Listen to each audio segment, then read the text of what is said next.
여러분, 우리가 이렇게 교회에 나와서 신앙생활을 하는 이유가 뭘까요? 천국 가기 위해서입니다. 네, 물론 맞습니다. 그러나 천국 가는 것은 예수만 믿으면 가니까 굳이 우리가 이렇게 힘들게 교회에 나와서 신앙생활을 안 해도 되지 않습니까? 우리가 교회에 나와서 신앙생활을 하다 보면 좋은 일도 많지만 죄인들이 모인 곳이라 서로 상처를 주고받을 때가 많습니다. 아마 교회 생활을 하면서 상처를 받아보지 않은 분은 아무도 없을 것입니다. 그래서 신앙생활을 하다 보면 굳이 이렇게 교회에 나와서 신앙생활을 해야 되나 그런 생각이 들 때가 많습니다. 특별히 요즘은 인터넷이나 TV에 들어가면 유명한 목사님들의 설교를 마음대로 들을 수가 있습니다.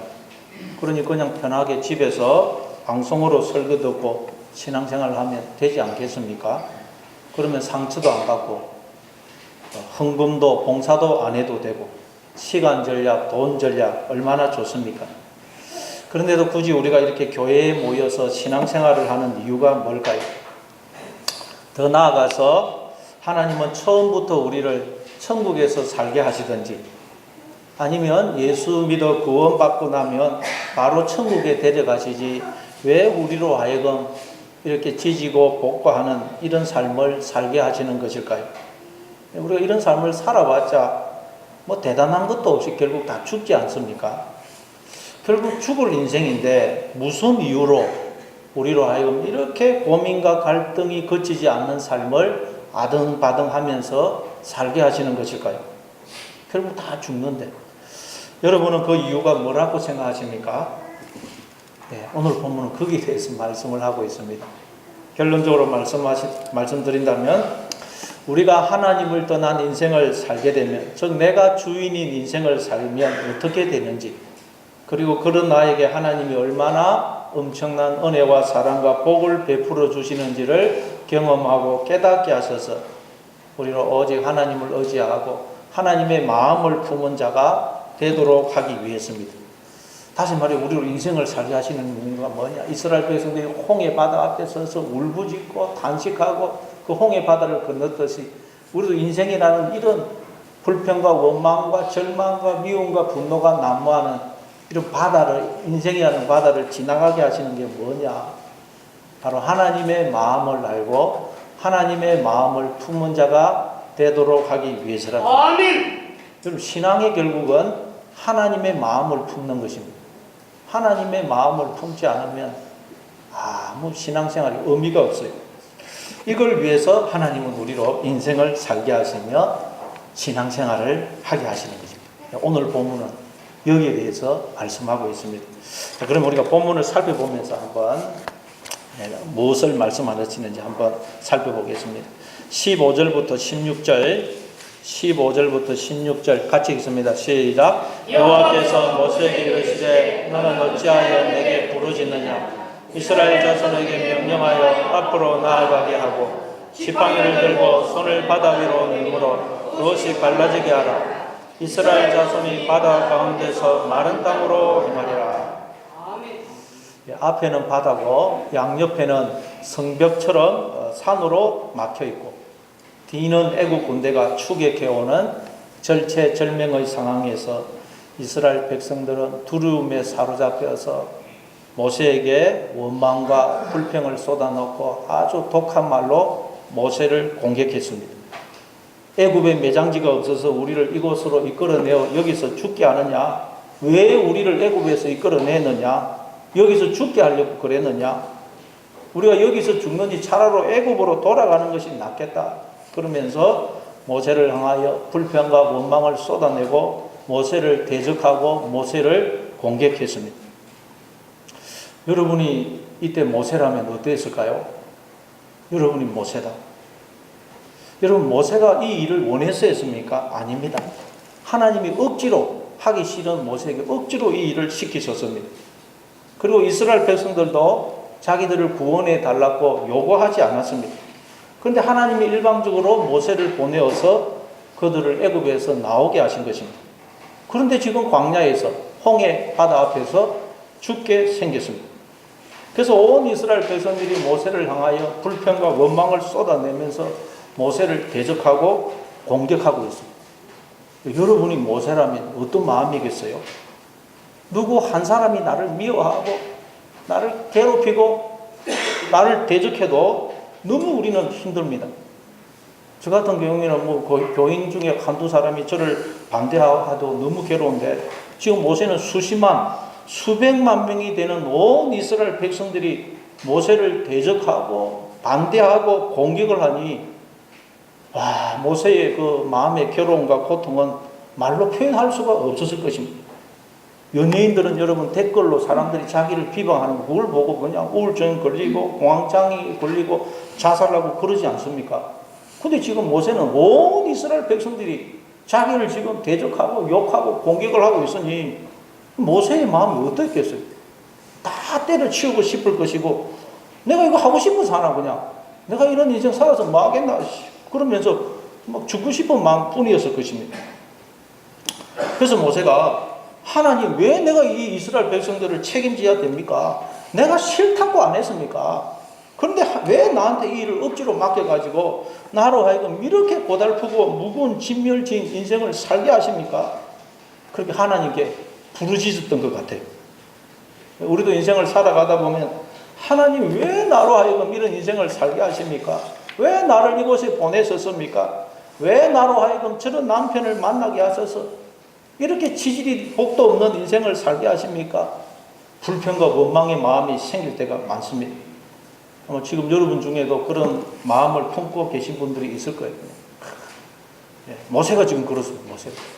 모세는 지금 우리가 비교도 할 수 없는 그런 지금 고통스러운 상황에 있어요. 그래서 모세가 하나님 앞에 막 불평과 원망을 쏟아냈던 것 같아요. 그래서 하나님이 뭐라 그래요? 여호와께서 모세에게 이르시되 너는 어찌하여 내게 부르짖느냐?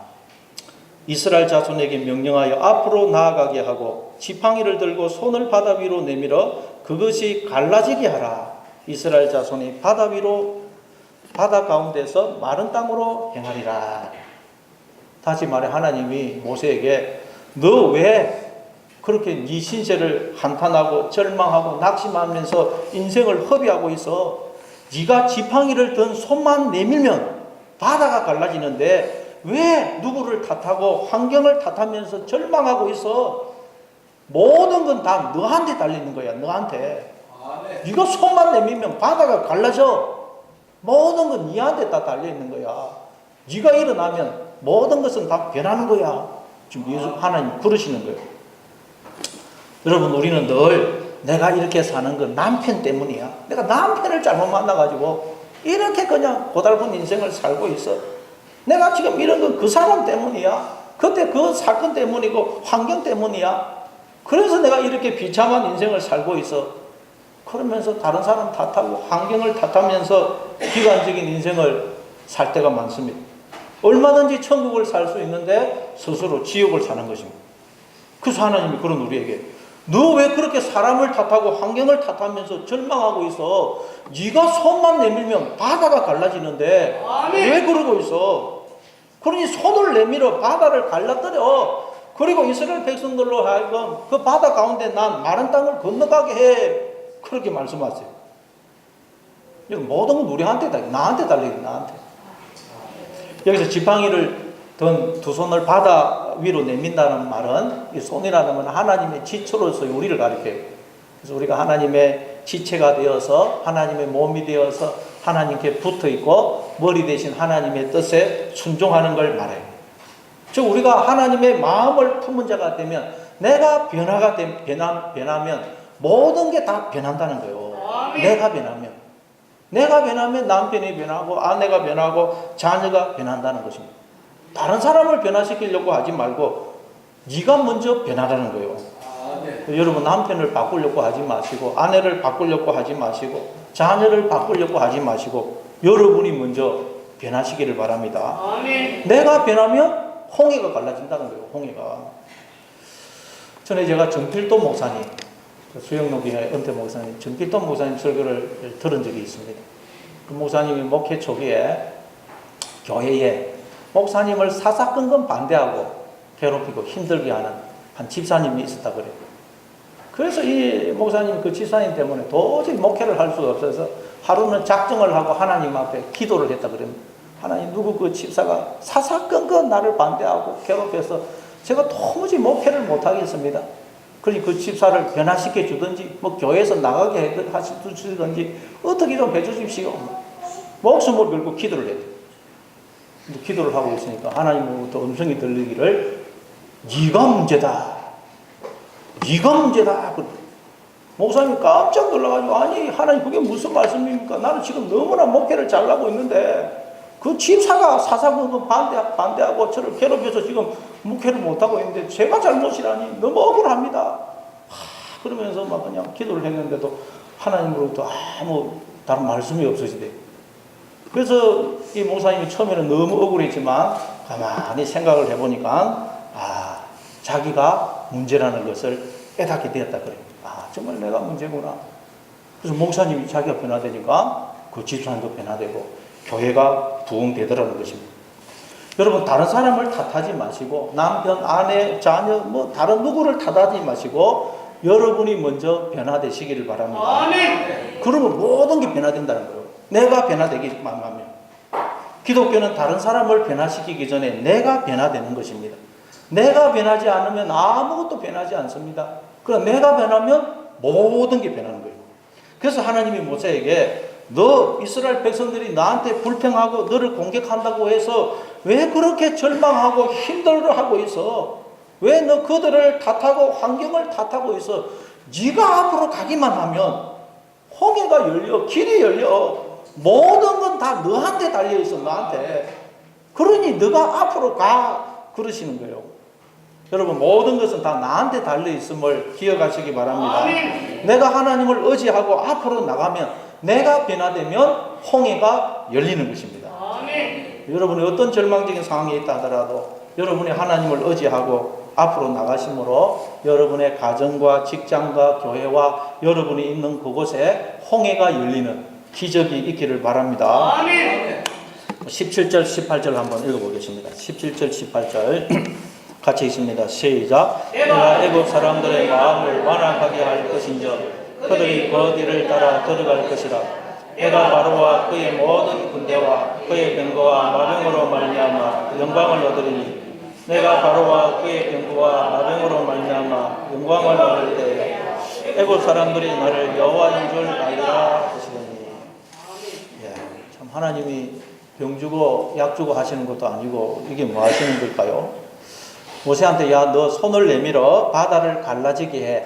그래서 이스라엘 백성들로 하여금 그 마른 땅을 건너가게 해. 그래 놓고서는 바로 뒤에서 내가 애굽 사람의 마음을 완악하게 해서 그들로 너희를 추격하게 할 거야. 그렇습니다. 아니, 홍해를 갈라뜨렸으면 그냥 건너가게 하지. 또 애굽 사람을 추격하게 하게, 애굽 사람으로 하여금 이스라엘 백성들을 추격하게 하시다 그래요. 하나님 왜 이렇게 하실까요? 자, 여기서 여러분 바로와 애굽 군대는 내가 주인이 되어 내가 하나님이 되어 살던 나의 옛사람을 가리킨다고 했습니다.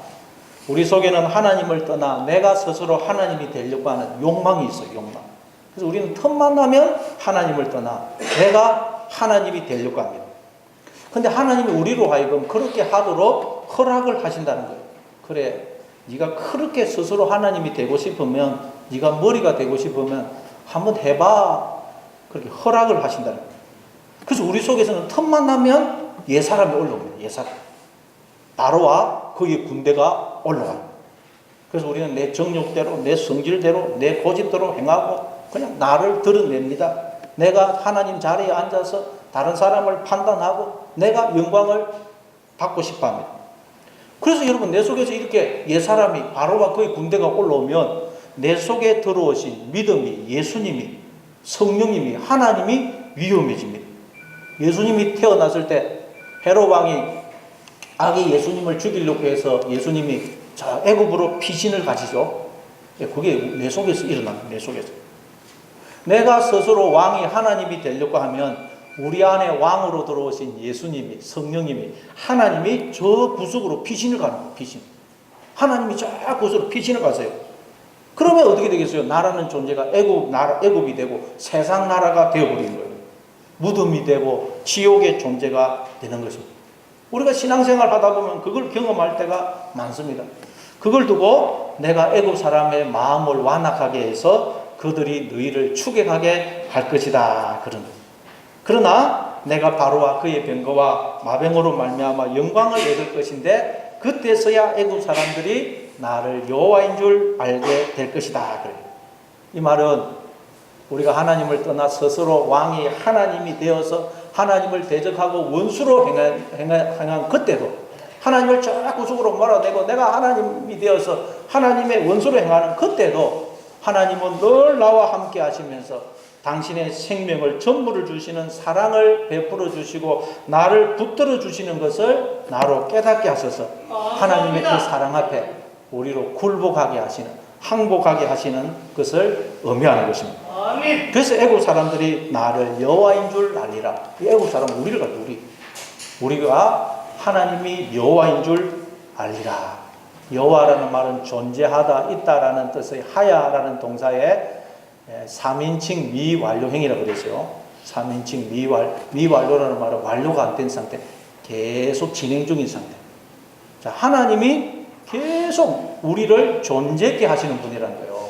하나님이 당신의 생명을 부어서 우리를 지어서 줄 뿐만 아니라 지금도 끊임없이 생명과 복을 부어주시고 우리를 붙들어주시고 지켜주셔서 우리로 하여금 이렇게 하나님의 생명을 살게 하시는 분이라는 말입니다. 아멘.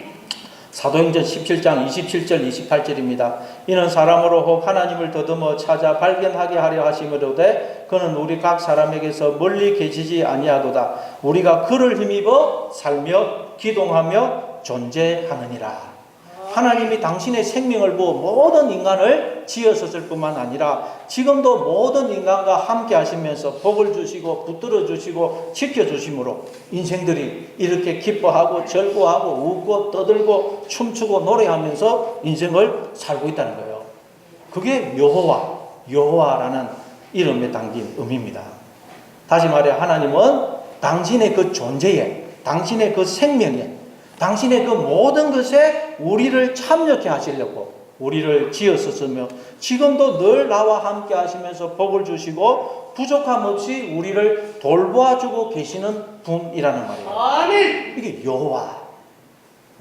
하나님이 여호와가 되신다.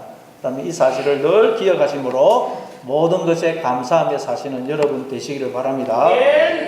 그게 이제 19절 20절입니다. 19절 20절. 자, 같이 읽습니다. 시작. 이스라엘 진 앞에 가던 하나님의 사자가 그들의 뒤로 옮겨가며 구름 기둥과 앞에서 더 뒤로 옮겨 애굽 진과 이스라엘 진 사이에 이르러 서니 저쪽에는 구름과 흑암이 있고 이쪽에는 밤이 밝음으로 밤새도록 저쪽이 이쪽에 가까이 못하였더라. 이스라엘 진 앞서가던 하나님의 사자가 그들의 뒤로 이스라엘 백성들의 진 뒤로 옮겨갔다고 그래요. 지금까지 하나님의 사자라는 말이 언급이 없었는데 갑자기 하나님의 사자가 나와요. 하나님의 사자. 그러니까 지금까지 하나님의 사자가 이스라엘 백성들 앞서 이스라엘 백성들을 인도하고 있었다는 말입니다. 그럼 여러분 이스라엘 백성들은 자기들 앞서 자기들을 인도하고 있었던 이 하나님의 사자를 봤을까요? 못 봤을까요? 못 봤어요. 아, 예. 이미한 장로님 잘하시네요. 예, 못 봤어요. 만약 자기들 앞서 행하고 있던 하나님의 사자를 봤다면 이스라엘 백성들은 그렇게 두려움과 절망에 사로잡혀서 불평과 원망을 쏟아내고 모세를 공격하지 않았을 것입니다. 그러니까 이스라엘 백성들은 자기들 앞서 하나님의 사자가 자기들을 인도하고 있는데도 그 하나님의 사자를 못 본 거예요. 그래서 두려움과 절망에 사로잡혀 불평하고 모세를 공격했던 것입니다. 우리도 마찬가지입니다. 우리 앞서 우리를 인도하고 계시는 하나님의 사자를 보지 못하기 때문에 우리는 조그마한 일만 생겨도 두려움과 절망에 사로잡혀서 아우성을 치는 것입니다. 지금도 하나님이 보내신 하나님의 사자가 우리 앞서 우리를 인도하시고 우리를 지키시고 우리에게 은혜를 베풀고 계십니다. 감사합니다. 근데 우리가 눈이 가려져서 우리 앞에서 우리를 인도하시는 하나님의 사자를 못 보고 있는 못 보고. 예. 여러분 앞서 여러분을 인도하고 계시는 하나님의 사자를 언제나 볼 수 있기를 바랍니다. 아멘. 항상 우리 앞서 이 하나님의 사자가 우리를 인도하고 계시다는 거예요. 그럼 여러분, 이 하나님의 사자는 도대체 누굴까요?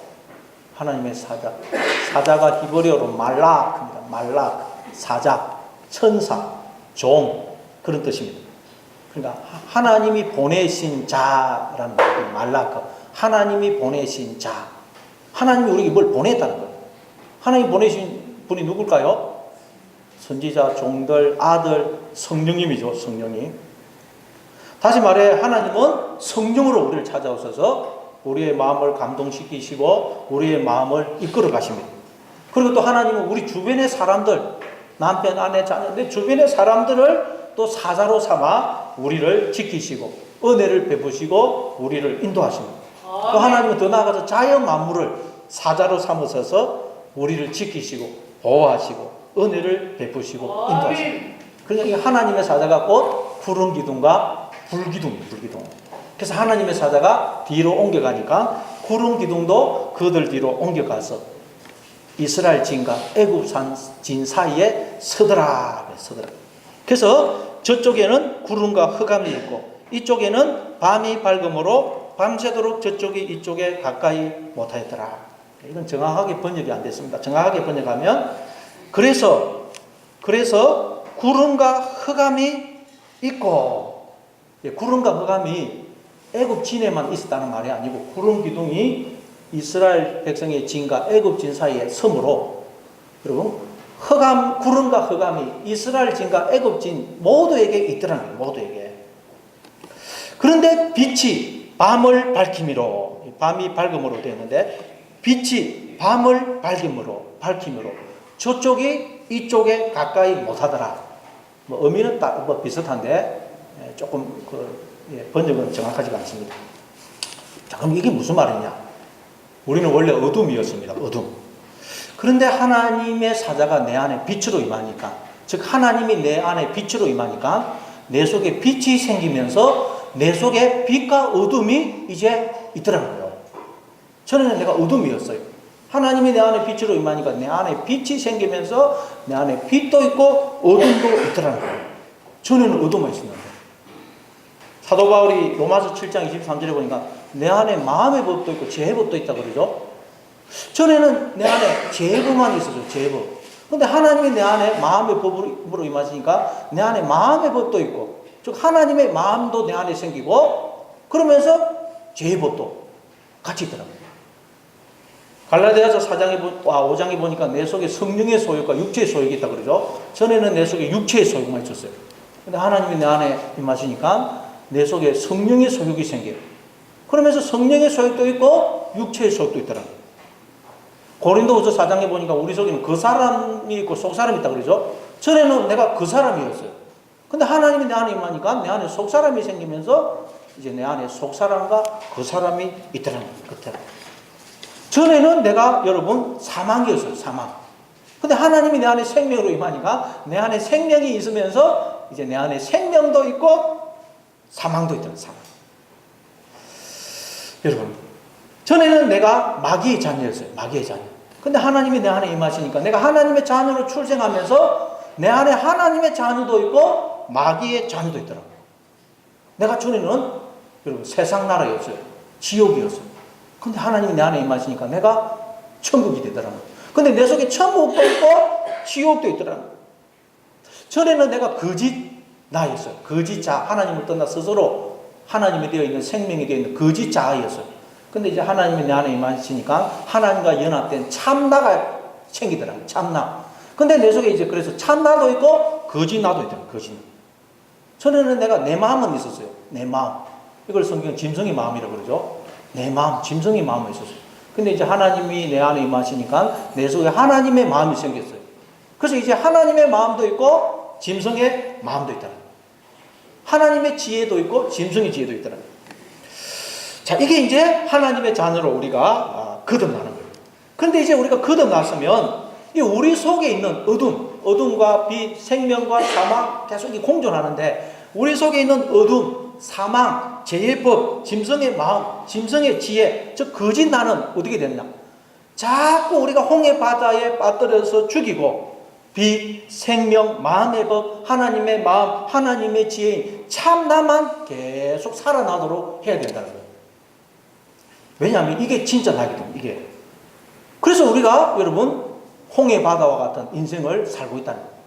홍해 바다와 같은 인생을 살고 있다는 거예요. 그 과정을 통과함으로써 여러분 내 속에 있는 사망, 어둠, 죄법, 마귀의 자녀, 옛사람은 자꾸 홍해 바다에 빠뜨려 죽이고 내 속에 있는 빛, 생명, 하나님의 마음, 참나만 계속 살아나도록 하는 이 과정을 통과하고 있다는 거예요. 고린도후서 4장 16절 18절입니다. 그러므로 우리가 낙심하지 아니하노니 우리의 그 사람은 낡아지나 우리의 속사람은 날로 새로워지도다. 우리가 잠시 받는 환난에 경한 것이 지극히 크고 영원한 영광에 중한 것을 우리에게 이루게 함이니 우리가 주목하는 것은 보이는 것이 아니요 보이지 않는 것이니 보이는 것은 잠깐이요 보이지 않는 것은 영원함이라. 갈라디아서 5장 16절 17절입니다. 내가 이르노니 너희는 성령을 따라 행하라. 그리하면 육체의 욕심을 이루지 아니하리라. 육체의 소욕은 성령을 거스리고 성령은 육체를 거스르나니 이 둘이 서로 대적하므로 너희가 원하는 것을 하지 못하게 하려 함이니라.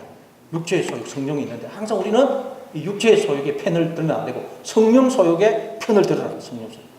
에베소서 5장 8절입니다. 너희가 전에는 어둠이더니 이제는 주 안에서 빛이라. 빛의 자녀들처럼 행하라. 에베소 5장 14절입니다. 그러므로 이르시기를 잠자는 자여 깨어서 죽은 자들 가운데서 일어나라. 그리스도께서 너희에게 비추이시리라 하시느니라. 에베소서 4장 22절입니다. 너희는 유혹의 욕심을 따라 썩어져가는 구습을 따르는 옛사람을 벗어버리고 오직 너희의 심령이 새롭게 되어 하나님을 따라 의와 진리의 거룩함으로 지으심을 받은 새 사람을 입으라. 옛사람은 자꾸 벗어버려야 되고 새 사람을 입어야 된다. 그래서 우리가 이런 홍해 바다와 같은 인생을 통과하고 있다는 거예요. 우리가 이제 하나님이 우리 안에 사자로 빛으로 생명으로 임하시면 우리가 눈이 열리면서 나는 원래 하나님의 자녀였구나. 근데 내가 하나님을 떠나 어둠이 되었구나. 근데 내가 하나님을 떠나 어둠이었을 때도 내가 하나님을 잊고 하나님을 원수로 행하고 있을 때도 하나님은 언제나 나와 함께 하시면서 나에게 생명의 빛을 비추어주고 계셨구나. 나는 어둠이 아니고 나는 빛이구나. 나는 마귀의 자녀가 아니고 하나님의 자녀구나. 그런데 내가 하나님을 떠나 나의 그 거짓자, 스스로 하나님이 되어 있던 거짓자에 나가 쏟고 있었구나 하는 것을 알게 되는 거예요. 알게. 그래서 우리는 나는 어둠이 아니고 빛이고 나는 마귀의 자녀가 아니고 하나님의 자녀고 나는 사망이 아니고 생명이고 나는 짐승의 마음이 아니고 하나님의 마음이라는 것을 계속 알아감으로 어둠은 사망은 짐승의 마음은 점점 버리고 옛사람은 버리고 생명을 빛을 하나님을 취하여 내가 생명이 되고 빛이 되고 하나님의 마음이 되어가는 거예요. 아멘. 거짓 나는 버리고 참나가 되고 참나. 옛사람은 벗어버리고 새 사람을 입는 거예요. 이게 신앙생활이에요. 그래서 우리가 홍해 바다와 같은 인생 바다를 통과하고 있다는 거예요. 아멘.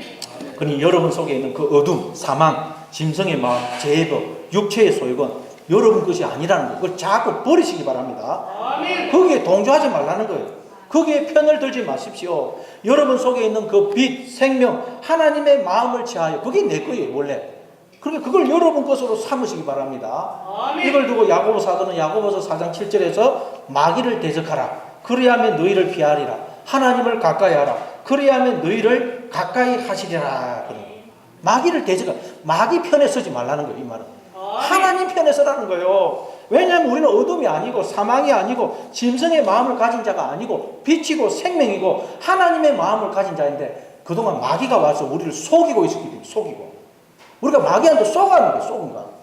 그래서 하나님의 사자가 와서 알려주시는 거예요. 여러분은 어둠이 아니고 사망이 아니고 마귀의 자녀가 아니고 짐승의 마음을 가진 자가 아니고 빛이고 생명이고 하나님의 마음을 가진 하나님의 자녀라는 것을 늘 기억하시기 바랍니다. 아멘. 그래서 여러분 속에서 자꾸 애굽의 군대가 바로와 애굽의 군대가 옛 사람이 자꾸 올라올 때마다 그걸 홍해 바다에 빠뜨려 죽이시기 바랍니다. 다시 말해 마귀의 편을 들지 마시고 하나님 편에 서세요. 마귀의 말을 듣지 마시고 하나님 말씀을 들으시기 바랍니다. 아멘. 그러면 마귀는 거짓으로 우리를 속이는 자이기 때문에 마귀가 할 줄 아는 것 딱 하나 있어요. 거짓으로 우리를 속이는 것밖에 할 줄 몰라요. 마귀가 하는 일은 오직 우리를 속이는 거예요. 거짓으로. 그래서 계시록 12장 7절을 보니까 큰 용이 내 족이니 옛배 마귀 사탄이라고도 하며 온 천하를 미혹하는 자 속인다는 거예요. 속인다. 마귀가 할 줄 아는 건 딱 하나 있어요. 거짓으로 우리를 속이는 거예요, 속이. 그래서 우리가 속고 있었다는 거예요, 속고. 그래서 마귀가 우리를 속일 때 그거 안 속으면 마귀는 도망가 버리는 거예요. 사기꾼이 와서 아무리 달콤한 말로 속여도 그게 안 속으면 나와 아무 상관이 없어요. 사기꾼은 그냥 나와 상관이 없습니다. 여러분, 마찬가지로 마귀가 와서 거짓말로 여러분을 속일 때 속지 마시기 바랍니다.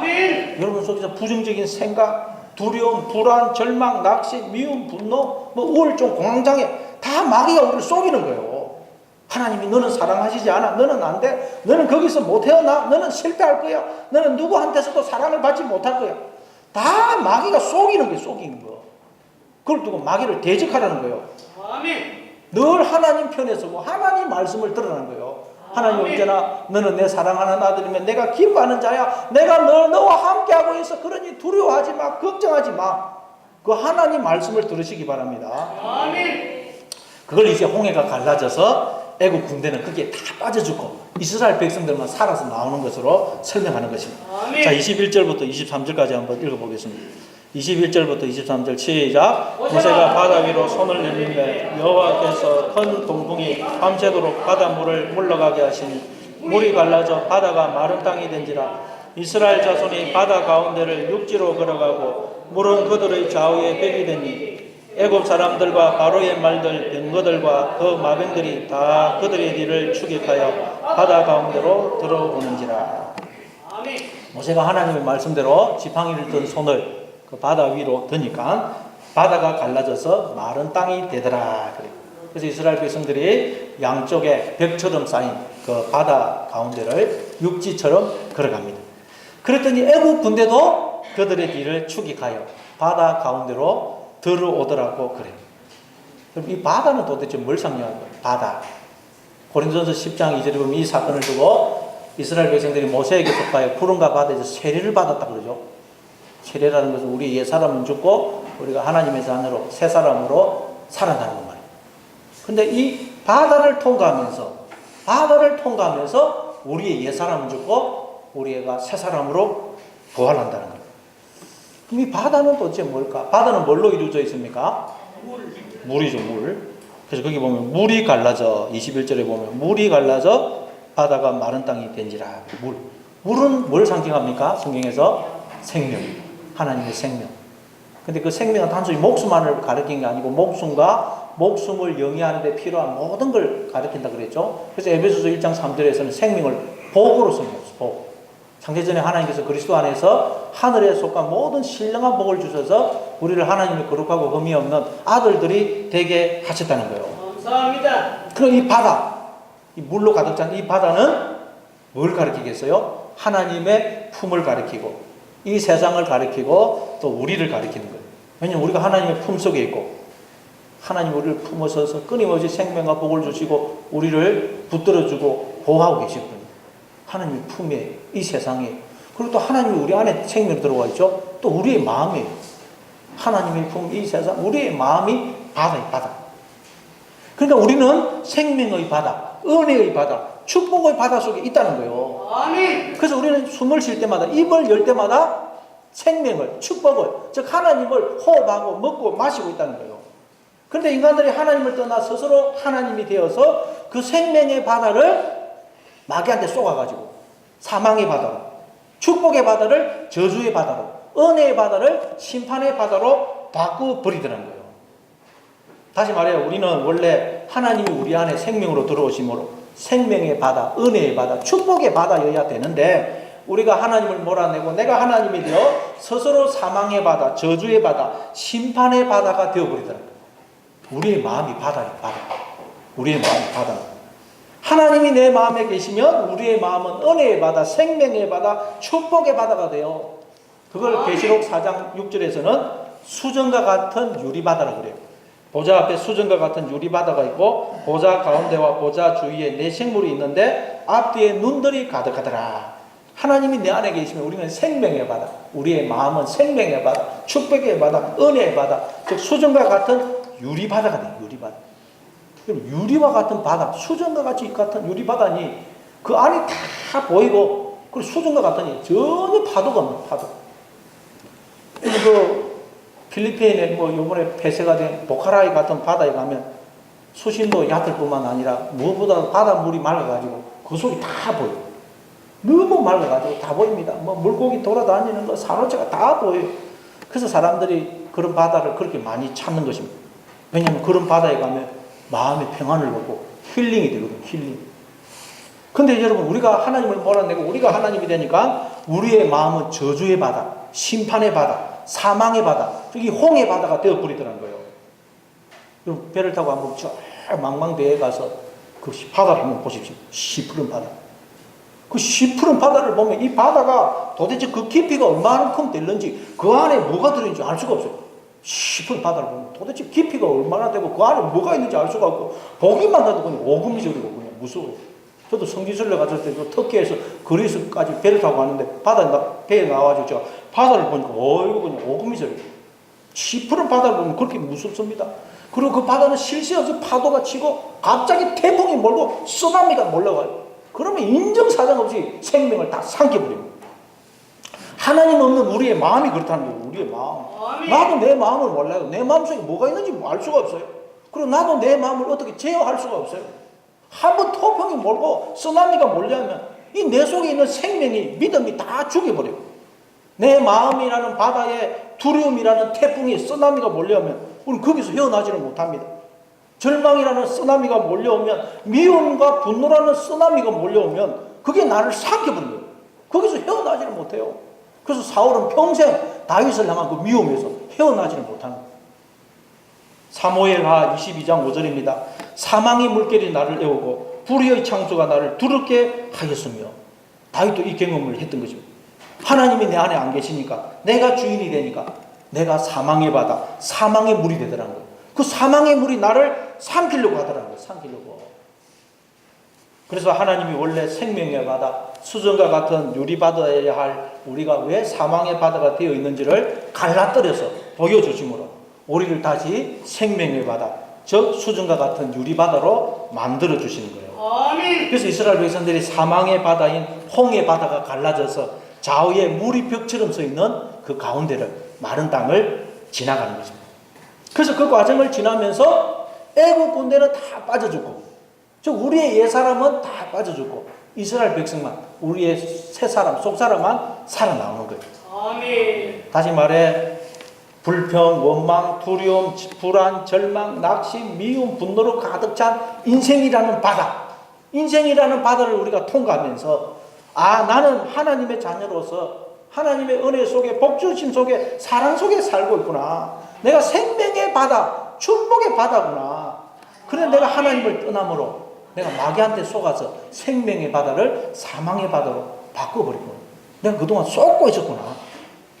하나님이 늘 나와 함께 하시면서 복을 주시고 지키시고 나를 인도하고 계시구나. 하나님이 나를 위해서 이 세상을 창조하셨고 모든 사람을 보내주신 것이구나.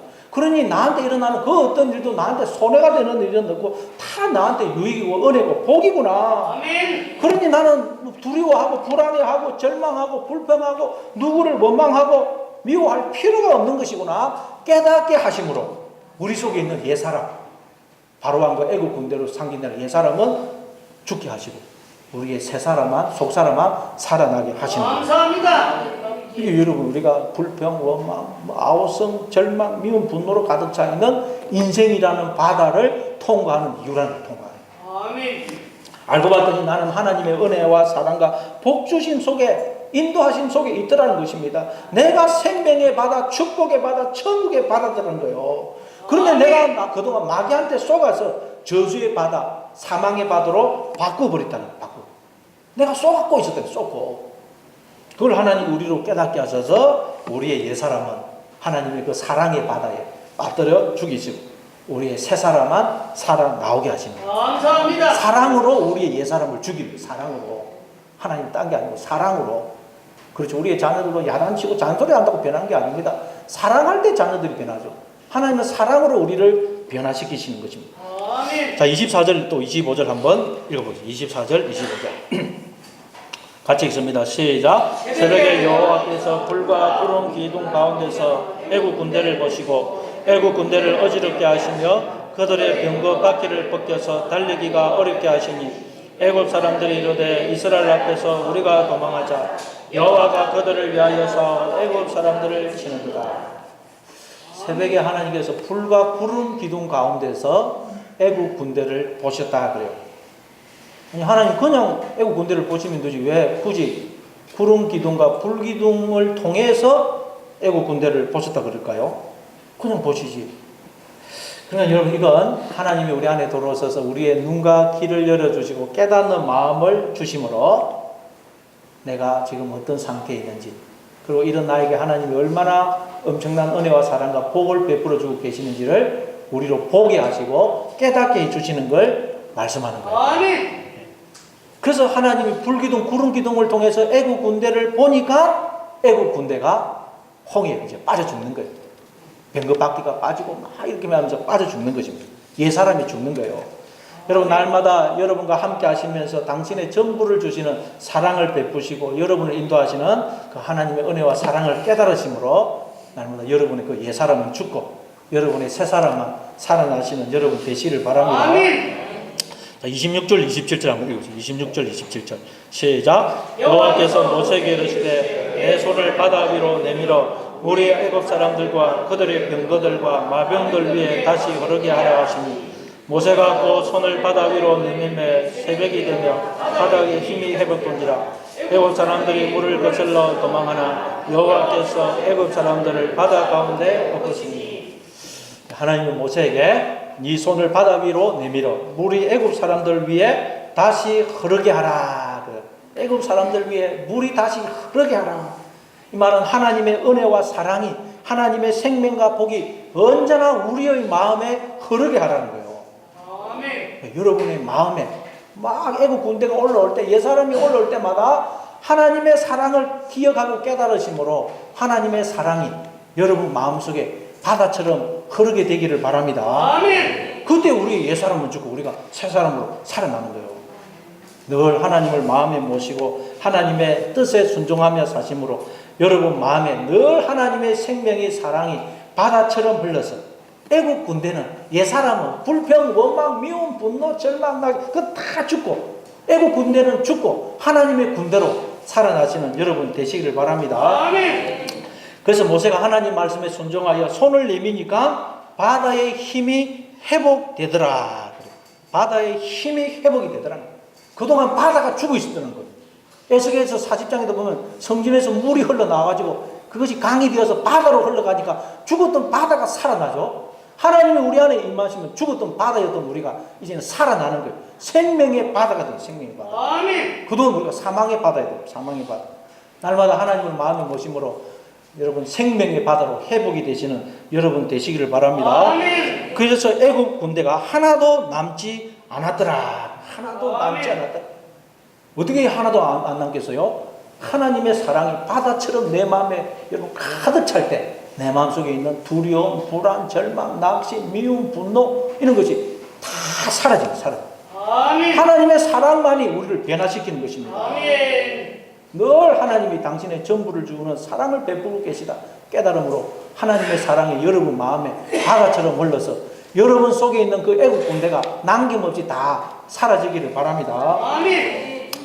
자, 우리 29절부터 우리 한번 31절까지 한번 읽어보세요. 29절부터 31절 같이 읽습니다. 시작. 그러나 이스라엘 자손은 바다 가운데를 육지로 행하였고 물이 좌우에 백이 되었더라.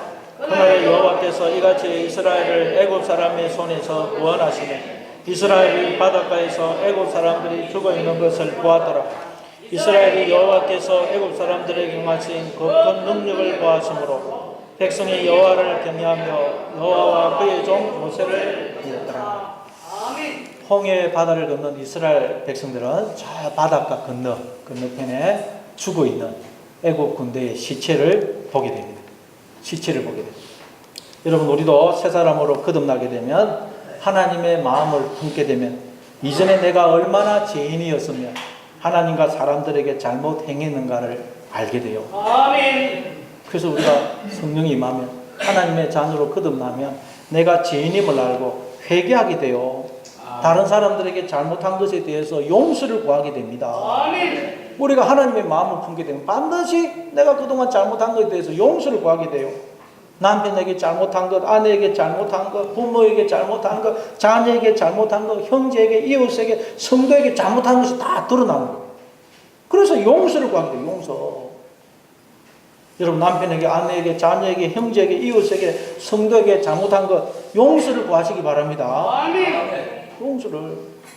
성도는 그래서 은혜를 받으면 받을수록 찬송가 308장 가사처럼 내 평생 살아온 길 뒤를 돌아보니 걸음마다 자옥마다 모두 죄뿐입니다.